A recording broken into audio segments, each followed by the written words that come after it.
All right, all right, all right. Hello, hello, everyone. Can you guys hear me? Yes, sir. Awesome, awesome. Welcome, welcome, everyone. Thanks for tuning in already and being so early here, right up when we start the stream. We got a special guest today. But first, Ares, as always, my co-host. How are you doing today? I'm doing amazing. I've been moving around a bit the last couple of days and meeting some old friends, and yeah, I'm happy to be back and jump back on another live stream. Great. And yeah, I mean, for that live stream, we got a wonderful guest today. Misha from BV7X. How's it going, Misha? Yeah, I'm doing well, all things considered. All things considered. What are the things to consider that would not make you well?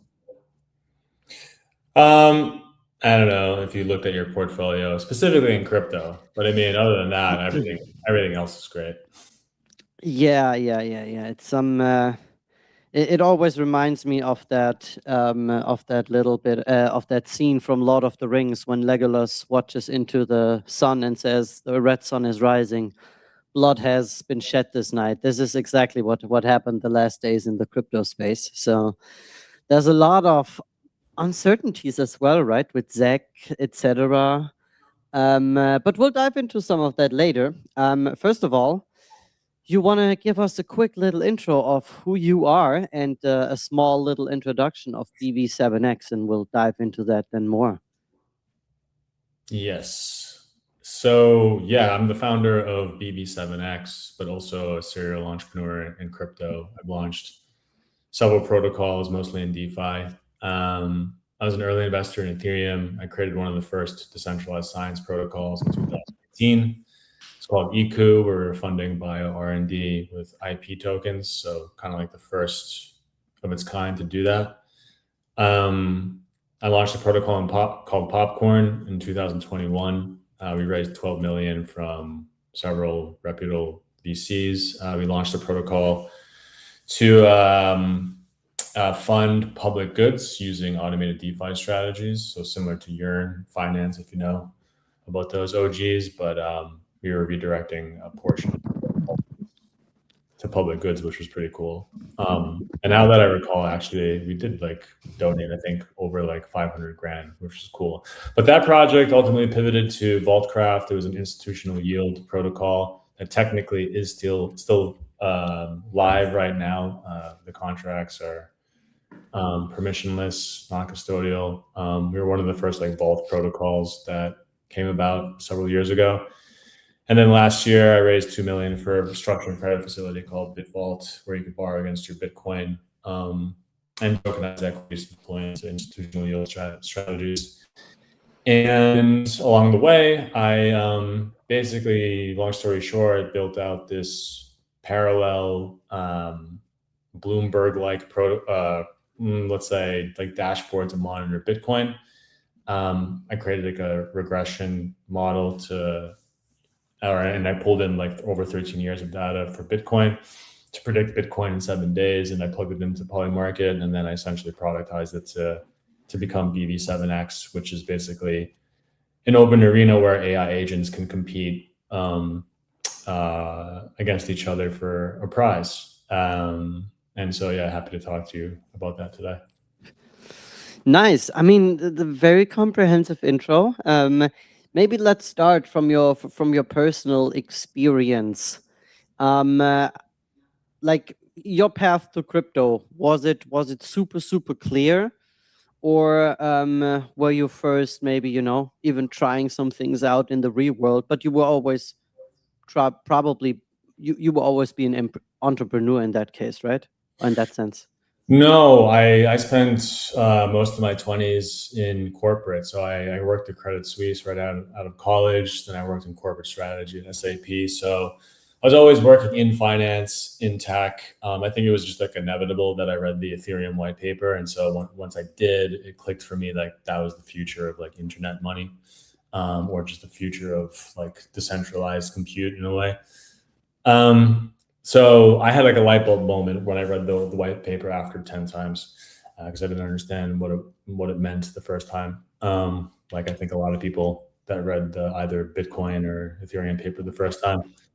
So yeah, again, I think it was just like inevitable that the Ethereum white paper landed in my lap, and I made like a pretty risky investment early on, and it paid off. And so I think like 6 months later, after buying Ethereum, I was like, wow, this technology is fascinating, and I wanted to start building there. So I never really thought I would have, I would have launched like as many protocols or projects as I have so far. But and I really don't hope to plan to continue to do this the rest of my life. But like, I've realized that I guess I was always sort of like built or made, I guess, for this industry. So it's been pretty fun. Nice. I mean, first of all, thanks for the quick retrospect into your start or into the start of your career. So with coming out of the finance business, naturally you had a bit of an understanding, right, for crypto and what it could be used for, especially cross borders, etc. So what was like, other than the Ethereum white paper, right, where you maybe had to read it even 2 or 3 times, what was the ultimate deciding factor where you were like, well, okay, I gotta build something here, like this is cool? My friend who introduced me to Bitcoin in 2012-ish was probably the main reason.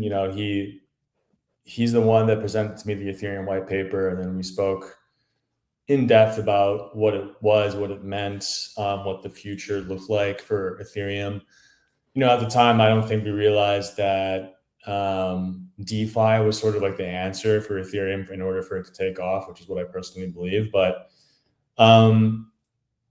he had this idea to create a protocol that essentially accelerated drug development, which when he had presented it to me was very, alien to me, because I didn't have like a biotech or pharma background, but he was working for some pretty evil pharma companies that were essentially like shelving patents. And he was kind of having this like existential crisis where he was like, I can't believe I'm an attorney for some of these evil people or companies.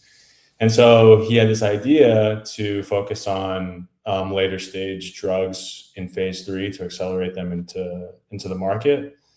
And yeah, I just like found myself all of a sudden with kind of like a game plan, because at the time I was working at SAP, and I was like, well, I can afford to sort of explore what the next option is. And so yeah, I remember actually just like writing the white paper, or like the first drafts of the white paper, when I lived in Brooklyn in New York in the summer of 2017.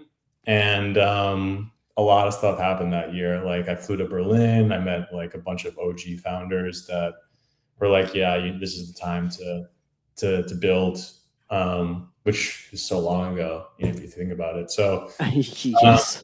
yeah, so that's kind of like, that's how it happened for me.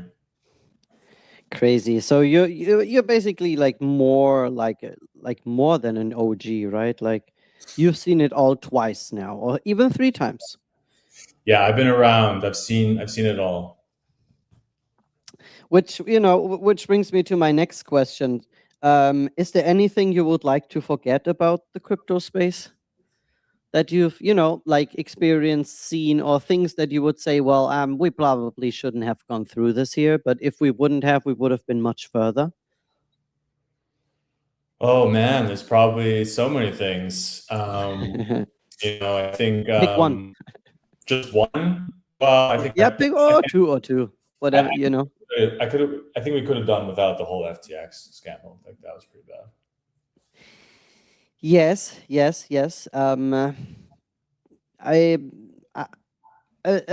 Bad tongues would maybe argue that it had to happen for retail to not fall into traps like that anymore, which, by the way, they're still doing, so it didn't. Yeah, I mean, I was actually going to say, like, I'm pretty sure it's still happening, but at the scale at which it happened because of Sam Bankman-Fried, it was pretty insane. Like, he was obviously exposed as sort of like a soulless human being. So that wasn't a good one.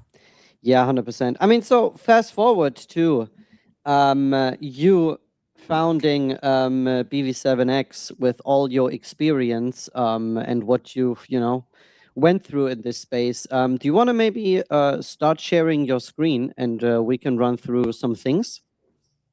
Yes. Awesome. Can you see my 1 second, Thiago, can you switch over? Thiago will switch over in a couple of seconds. We'll have your screen then in. And then it would be cool if you could just, like give us a 5, 7, 10-minute demo, however long you take, and then we'll dive into some things there. Cool. Yeah, let me know when I'm live. You are. Okay, great. So this is actually the first time I'm presenting this to anyone. It's still being built, but this is essentially what the closed beta that I've been talking about a lot on X and Telegram recently. So like the closed beta sign up form has been out for probably like a month and a half now, and just been waiting to get like a critical mass in order to before like opening this up to everyone. But before I demo this, so what BV7X is, like I said before, it's an open arena where AI agents can compete against each other. And they do so in this adversarial sort of market where they just predict strictly on the price of an asset for the future. So in essence, it is a prediction market. However, it's more fine-tuned for higher conviction wagers. So like if you've used Polymarket or Kalshi before, you go there for like, Bitcoin or Ethereum or whatever other stocks or assets they have there. And they essentially have this sort of like spread where you can pick where the price of, let's say, Bitcoin will be in 24 hours, 5 minutes, 15 minutes, or 7 days, whatever. And it's basically a binary model. You can predict if it's going to be up or down. So it gives you sort of this. It gives you like, it pulls the wisdom of the crowd to say like, okay, everyone thinks that Bitcoin is going to be above, let's say, like 70K in 70 days, which is obviously like valuable information. And they prize themselves with sort of like, piling that or accumulating all that from people because they're putting because they have skin in the game. So the idea stems from that, but what I'm doing is basically not only incentivizing like non-human and like non-human entities like AI. I'm doing it in a more like fine-tuned way. So the idea really is to like solve for edge decay, which is kind of this phenomenon where people have quants have like their models, their strategies, and over time like their competitive advantage decays. And so as someone that has created these sort of strategies or algorithms before, I was like, wait a minute. So we have AI that is so much more efficient and can be automated, that can do these sort of things for you now. Why not have like an arena of AI that essentially is always competing to predict the price of something in the future? And because there's this competition, it's actually incentivizing legitimate predictions or models that are being generated. And so like along the way, initially this thing sort of being like a straight up prediction model for Bitcoin being up or down in the next 7 days, I was like, well, it'd be super cool if you can just deploy like thousands of agents that are predicting something in the future and really like fine tuning on the price. So, the difference here being that like I can use, which is what I'm about to show you right now, a protocol that can basically say like, okay, in 7 days or however many days, the price of Bitcoin, for example, will be, 80K, let's say. And I'm going to predict that like my prediction will be, it'll be around like 78 or 79. So that way now, like, and this is sort of related to BitTensor in a way where they're incentivizing compute. In a way here, I'm incentivizing predictions. and like on a weekly or epoch basis, there's rewards being given out to the predictors. And so if you've used Polymarket before, this is somewhat similar, but here you can like basically play around with like how much you want to commit, how much you want to also stake or compute. And, there's basically like a UI here that kind of like spells out where you think Bitcoin is going to be. And so you can move that around here.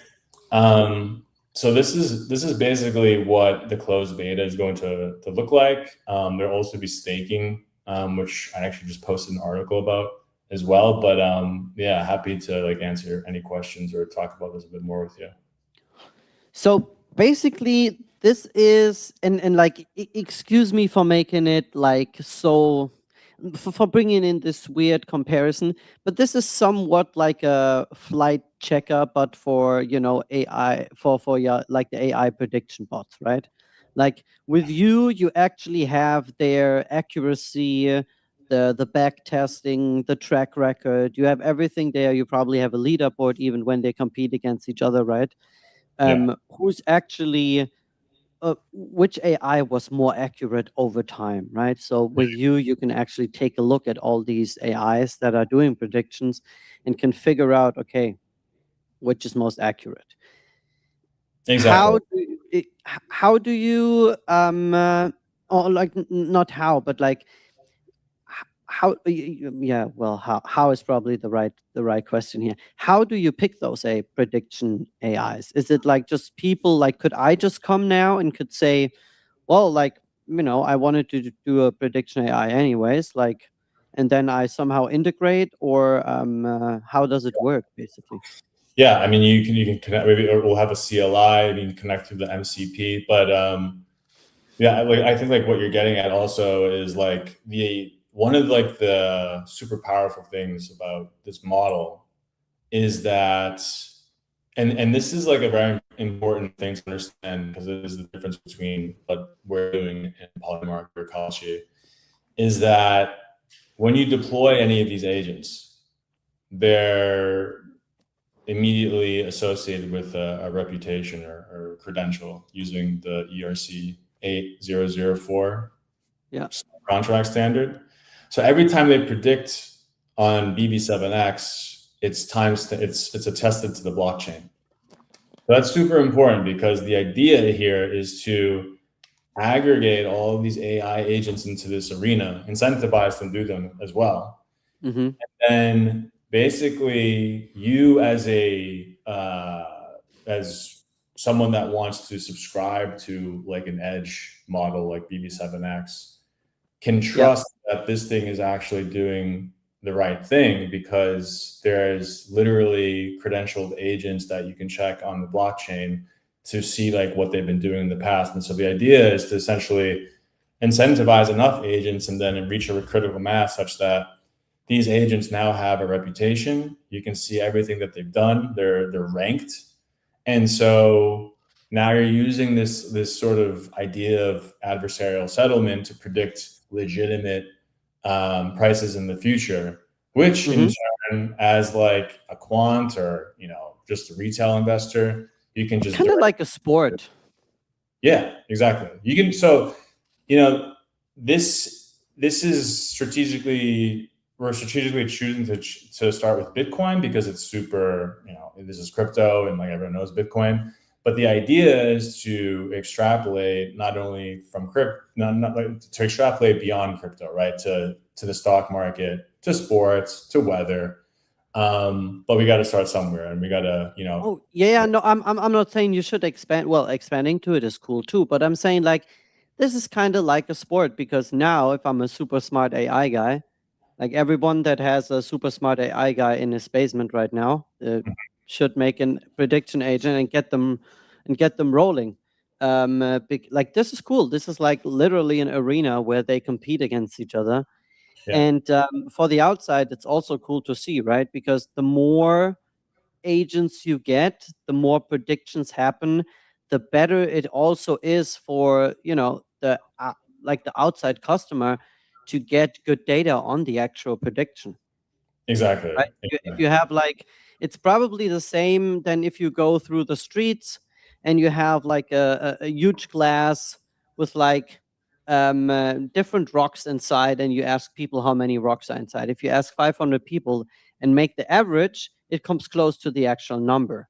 So Yeah. it's like the same with you, right? Like if you have so many bots and you just see the average prediction, you could say that it would become more accurate even because you have so many different bots predicting that, right? And not just one. Yeah. So And this is designed to be more granular than just, you know, Polymarket saying like Bitcoin is going to be above 75K in 70 days. This is like literally saying all of these the agents, resolution. yeah, all of these agents are creating a range that Yeah. Bitcoin is going to be between 76 and 77K. So like now you have higher. And it's blockchain settled, right? It's not that somebody could skew the resolution and could say, like it happened with on Polymarket, where the sale was reported a day later, but it actually happened before May 31st. Exactly. So everything you can be verified on the blockchain. And in fact, you know, if you actually open up BV7X.ai/terminal and you have a certain amount of BV7X tokens in your wallet, you can see all of the attestations there. And what I did to sort of like prove out that this idea works, right, was to actually I had already launched an arena where I had created my own agent and had to compete with all these other agents in paper trading.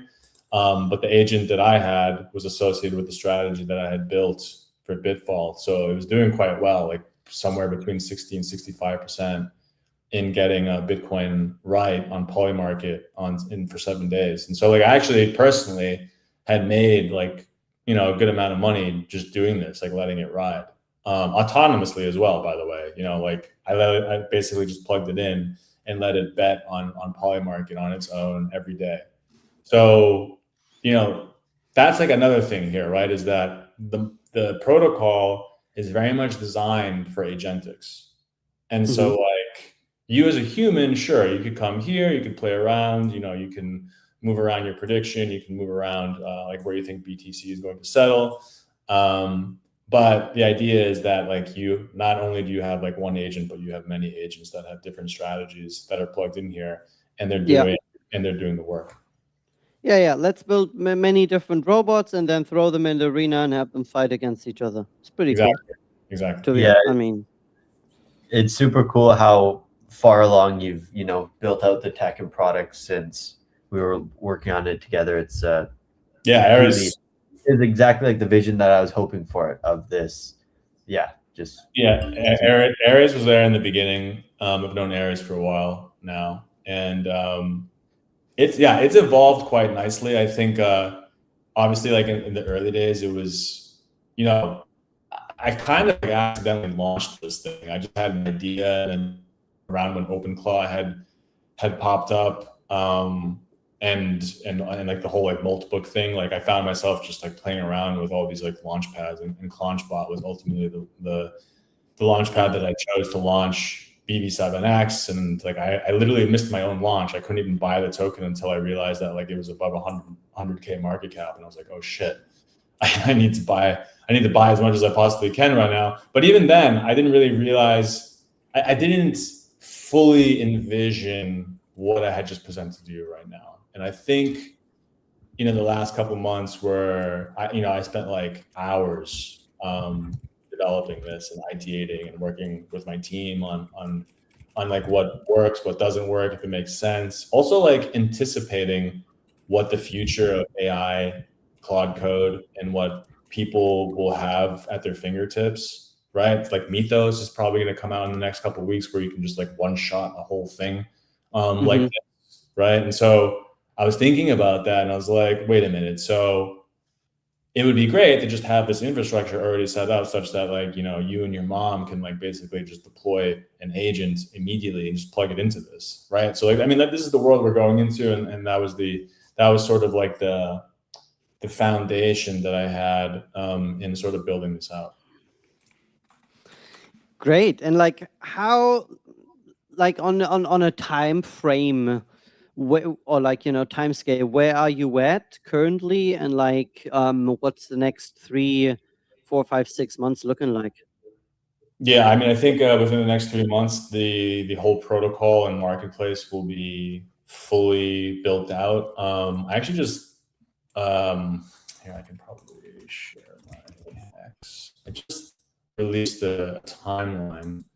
Let me just scroll to it right now, but you can see it here. Yeah, there we go. Here's the roadmap. So foundations, economic design, architecture, core protocol, front end, that's done. There have been some revelations, I would say, in the last couple of days about the infrastructure, which we're super excited about talking about and releasing more information about that in the next week. But so like hardening, testnet, launch, like that's going to be another few weeks. So to just give ourselves like ample amount of time and not to rush things, I would say by July, end of July, early August, like things should be cooking. Like things should be going live. Nice. And what's the first KPI number for agents on the platform where you say, where you tap your shoulder for your, like, you know, where you tap yourself on the shoulder for the first time? I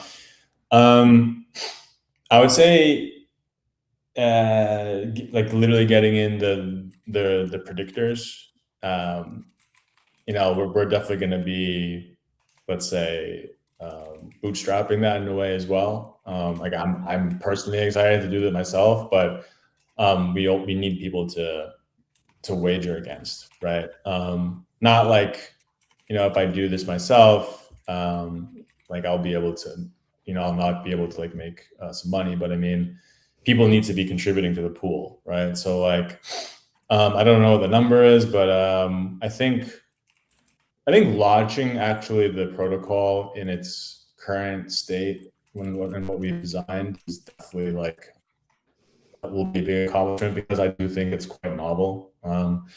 We've done like our market research, and I don't think there's anything else out there like this. There's a lot of prediction markets, there's a lot of agentic stuff happening, but in terms of like combining, you know, like the cross section of like AI prediction markets, agentics, here is quite novel how we're doing it. So like I think. Do you plan on, so to interrupt you there, do you plan on expanding this also for not prediction bots, but like trading bots as well? I mean, you technically could, and honestly, right now, that is available. I can show you what you can do right now with your agent, right? So we have the MCP server set up. Because, you know, I don't know if you remember, like, excuse me, it started like 6 months ago where they had like DeepSeek, Gemini, ChatGPT, etc. trade against each other, right? They gave them all 10K, and then they said, well, go nuts, and like one of those agents opened like 10,000 positions in the first day. And so I mean, maybe not like that, but I imagine, and here's just my thinking, right? Like everything in this space like can be much more entertaining.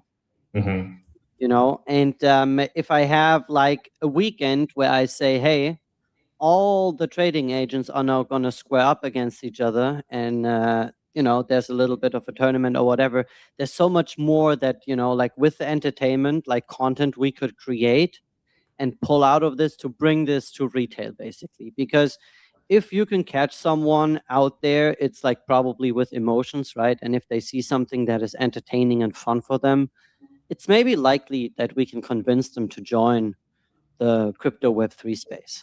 So I feel like something like that, if you were to have something like that, that would be super, super cool.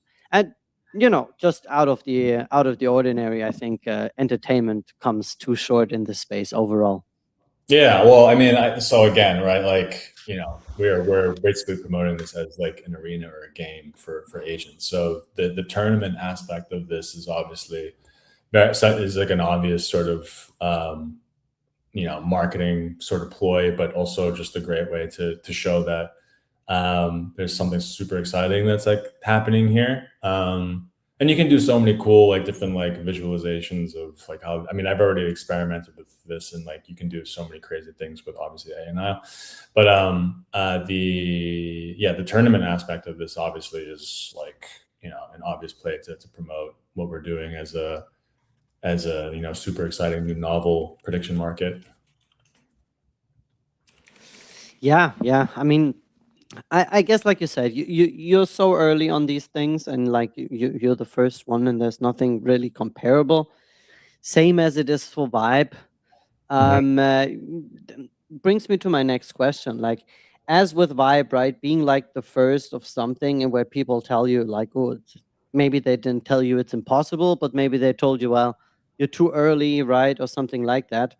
How do you like break through the noise? How do you like, avoid getting demotivated when, you hear a lot of outside well, wind coming, towards you? Good question. I think well, just to give you some context, I'm definitely like a type of person that when I go into something, it's because I have high conviction that this is something that's going to be like utilized. So like when I launched Popcorn, I don't think people were really saying that, this isn't going to work. It was more like, that's quite a novel idea. This is the right time to build this, which it was. And it was the reason why I was able to like raise a bunch of cash, but we ultimately pivoted. I would say, I mean, as like, personal sort of recommendation, like don't get demotivated by people saying like, this is not going to work. I mean, most people are naysayers, right? Like they're not capable of actually doing or being an entrepreneur. You know how hard it is to be an entrepreneur and be a successful one? It's very difficult.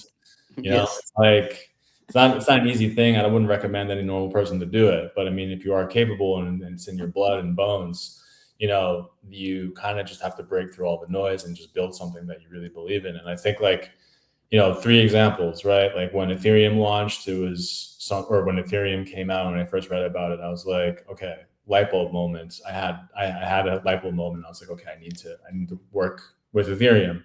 When DeFi summer happened, I was like, okay, so this is sort of a validation of all this madness that's happening. And end of last year, when Claude Code had come out, and being a non-technical founder in the space for however many years, I was like, wait a minute. So now I have the ability to engineer everything myself, and not only do that, go the extra mile and like kind of like, basically wield this whole company as like a one-man show. So, the world has completely changed, and I would say more so and better so for like entrepreneurs, because like you can do so much more than ever before. So like if there's any naysayers out there, like you just tell them like, listen, like you're gonna get left behind, because like I have now the ability to do all this stuff like 100x efficiently. Yeah. It's probably always the mental part that gets the best of us founders in the space. Yeah. It's the pressure. Here's the thing, like I don't know why, but and this is probably the big difference. We have many first-time founders in this space, and they're not used to having pressure from the outside, and now they're getting forced to, execute way too early. Mm-hmm. I've met, and this is also a reason why we've built Vibe. I've met an incredible amount of founders that just got pressure to drop their token early, because the community wanted it, the product wasn't halfway ready, and then it just fizzled out over time, and they couldn't keep up with, paying the bills, because you can only liquidate so much on a launch, right? And most of the time, founders get, I don't want to say get stuck, but what founders always have is a certain amount of supply that they can't do anything with it. And there needs to be more, or there needs to be more vehicles in this space that let you just take what you've created here as a founder with your supply and just be able to yield of it. So that was one of the reasons we built Vibe, is to just give founders the opportunity to just, like take their token and generate USDC from it that they can use to pay the bills then, before they have to sell certain amounts of percentage into the chart and dump on their community, which never comes out. You never come out on the good end if you just start doing that. But yeah, like it's interesting that you basically build everything from knowing, okay, now I can actually do it. So like, does it also like shrink your team down a lot? Yep. Like, did you maybe start out with more people and now them really less of them, or yes, how did that evolve? I mean, without going into too much detail, let's just say my team is much smaller than before, and it's inevitable. I think like, well, specifically with this product, right? I mean, like this is very much this, it's a very agentic play, right? So like, sure, I could have several people on the team ideating. I mean, I mean, listen, I've been doing this for like 10 years. I'm well seasoned, as they say. So I know the playbook of launches. I know how smart contracts work. I've launched, protocols that have held over 100 million in TVL, or assets under management. So like I've been around the block, but like certain things like security and risk management, especially in the day and age of AI, like that's super important. And these things I'm always very concerned about. And so like there are people that I kept that I knew were capable of not only understanding, but like being able to create things that were always sort of like putting us in check. I mean, for example, like I'm the type of entrepreneur that likes to make and break things really fast. That's not necessarily like the right approach, but because I am that way, I need people around me that slow me down, because I move really fast. And like, you don't want someone to be moving fast, 1,000 miles per hour at all times, because like things are just gonna break. And again, like in the day of AI, yeah, you're missing the scenery, right? A little bit also. Yeah. People, I mean, like anyways, I've surrounded myself with people that are very much like, okay, this is a good idea, but you probably need to recheck this. And so there's a lot of ideation and research like we're always doing for BV7X. But you can accomplish so much. I mean, I have however many agents doing things for me on a daily basis now. So it's, the world has changed. And I think, you can see how AI is affecting the workforce as well. So, it's just the way it is. Yeah. AI is affecting the workforce as hell. Yeah. And then I mean, we can have another stream, and maybe you come again in the next weeks, and we'll talk a little bit more about AI and what it'll replace or not, and what suffers and what will thrive from it. But with that being said, first of all, thanks for showing us everything, giving us a little demo. Even though it was your first one, I have to say it was very, very good, and I enjoyed it a lot. So I hope we got some good content out of this for the people here in the stream, and you guys learned a lot. For the last 10 minutes, I would love to, Tiago, if you could switch back to my screen. I would love to start listing some base tokens. And then I would like to give everyone a quick look on how V2 will look like. Not a finished version, we're still in a sprint, but something that looks already much, much smoother and better. So I see, Tiago, if you have switched my screen, let me know. Should be going on. Done. Okay, perfect. Thank you very much, Tiago. All right, so I'm gonna start listing 3 or 4 tokens real quick. here on Base that I have in my wallet. 4 of them. So let's. Is that the Base contract actors? No. We quickly check. Perfect. And just quickly check before we lock all those tokens in a infinite contract address somewhere. Yeah. I guess just actually checked. I guess it wouldn't let you deposit anyways if you. It wouldn't let me deposit anything else anyways, and it shows me this here. But I double checked as well. But somehow, like, I don't know if the numbers are off. We should maybe check, like, because here in Dex. Give me a second. It's a bit off. Yeah. This is a.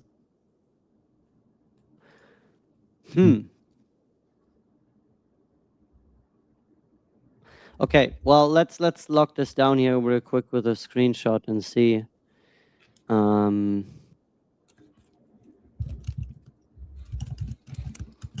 Take the deposit address here. I'll go to my wallet. I will send the ad shares.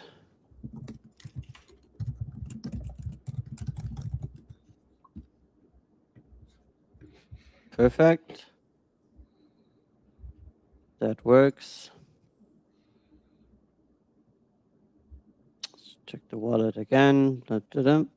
Perfect. So this is the designated address wallet, and I've sent it. Perfect. Done. Let's check in the pools page. On the review. Perfect. Everything works with Base. Wonderful. Isn't that something? Is this the first time you're listing Base tokens? Live on stream, yes. Okay. And we're also, like, here's the thing, like, this is like for you see there's some Base tokens in the pool, of course. If I just actually the biggest token by liquidity is on Base now. Yeah. For Sim, yeah, for Sim. But like for us, it's like we're just testing this permissionless pool creation, and smooth is always good, right? So that's why I was very pleased right now. Right, let's get Chomp going. Let's check contract address here real quick.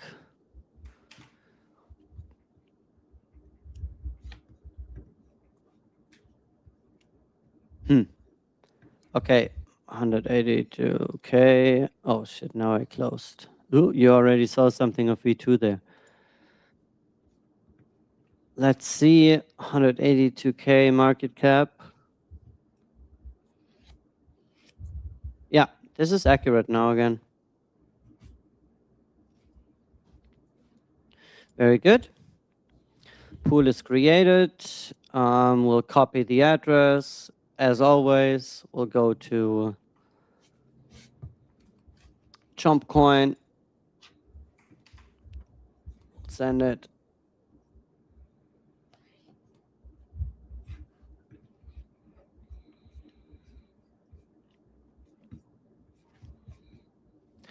I don't know why everything is so slow today in my PC. It's really odd. Checked wallet works.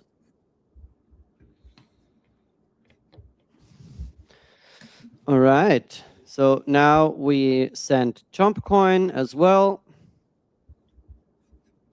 I'm gonna list Barry the Badger and Kibble off stream then, just because we only have 5 more minutes left, or 4 more minutes. I want to show you guys some V2 stuff already. Where is Jumper? There it is. It's waiting already on the review. So we should be live with ADS and Chomp Coin here in a minute or two. While this goes live, you guys have seen like a lot of this vibe cap section now. You've seen the pools, you've seen the account section. This is closed beta, but let me show you V2 basically. This is a newer version that we're bringing out very soon. That is already, and sorry guys, this is not the page. This is just my PC today. I don't know what's happening.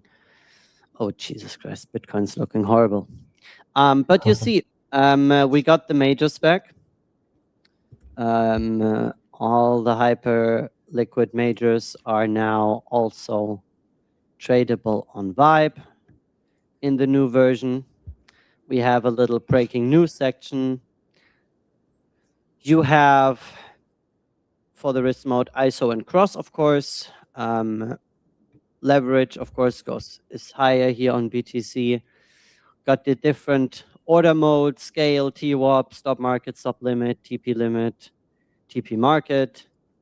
On the Vibe cap section, we also have a advertisement section built in, which is down here, which currently is not in. As I said, it's like in a sprint right now, so things could still change the way they look. So this is basically the Vibe cap section here. You see it's all much more comprehensive. We got our own chart back. All the tokens have their logos now, or their PFPs. The pool section has much more detail. There's top earning pools. Much more clearer buttons that you can see. We even have a retry button now for listings that got rejected in the first time for whatever reason. The point section is back. You can see the leaderboard again. The community section is back, to connect everything, to see the daily login points, the social media points, the Discord row rewards again, and the challenges are back. Plus, of course, much more comprehensive accounts page. Oops, I'm maybe showing something that I shouldn't have shown. You saw something there. We'll talk about this in detail. I might have teased something here, not by accident, but I wanted to do that. Who knows? But yes, so there's a lot of new things that you can be very, very curious about that we'll bring out. Also, the refs will then come live. They are also in the account section. So yeah, stay tuned for everything. Thank you very much to all you guys listening in or watching today. Appreciate you all, and we'll continue building. Please give us your feedback. If you want a code to try out closed beta, let us know. If you are a team or a CTO, token developer, and you want to list and you need some support and you want some co-marketing to happen, you want to join the stream here, let us know. We'll gladly invite you. And of course, thanks goes out today to Misha from BV7X, who gave us a wonderful presentation of his product. And I can't wait to actually sign up there and get everything rolling on my part, because I'm very, very curious about the roadmap that you have, Misha. So thank you very much for stopping by today, and you're always invited to come back. I wish you a good rest of your day. Thanks for the demo again. And thank you all out there for joining us. Thank you, Aris, for being my co-host. You all have a wonderful rest of your day. And see you on Monday. Have a good weekend. Cheers. Bye-bye, everyone. Bye. Thanks.